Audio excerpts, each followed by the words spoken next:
نحمده ونصلي على رسوله الكريم اما بعد فاعوذ بالله من الشيطان الرجيم بسم الله الرحمن الرحيم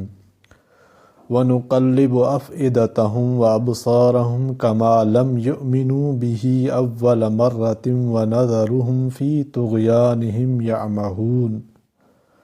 اور ہم الٹ دیں گے ان کے دل اور ان کی آنکھیں جیسے کہ ایمان نہیں لائے نشانیوں پر پہلی بار،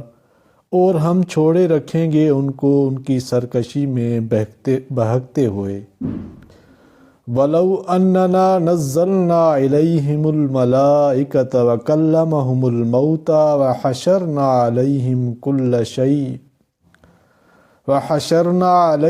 كُلَّ شَيْءٍ قُبُلًا مَا كَانُوا لِيُؤْمِنُوا إِلَّا أَن يَشَاءَ اللَّهُ وَلَٰكِنَّ أَكْثَرَهُمْ يَجْهَلُونَ،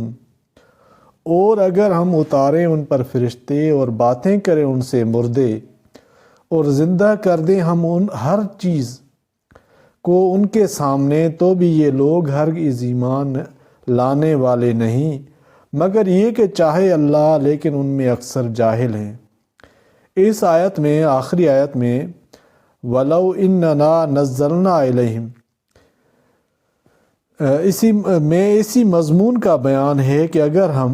ان کو ان کے فرمائشی معجزات سب دکھلا دیں، بلکہ ان سے بھی زیادہ فرشتوں سے ان کی ملاقات اور مردوں سے گفتگو کرا دیں، جب بھی وہ ماننے والے نہیں۔ بعد کی دو آیتوں میں حضرت صلی اللہ علیہ وسلم کو تسلی دی گئی ہے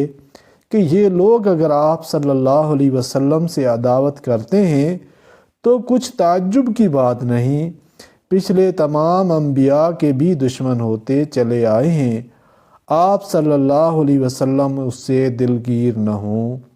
اللہ تعالیٰ قرآن پاک کو سمجھنے، عمل کرنے کی توفیق عطا فرمائے، آمین یا رب العالمین۔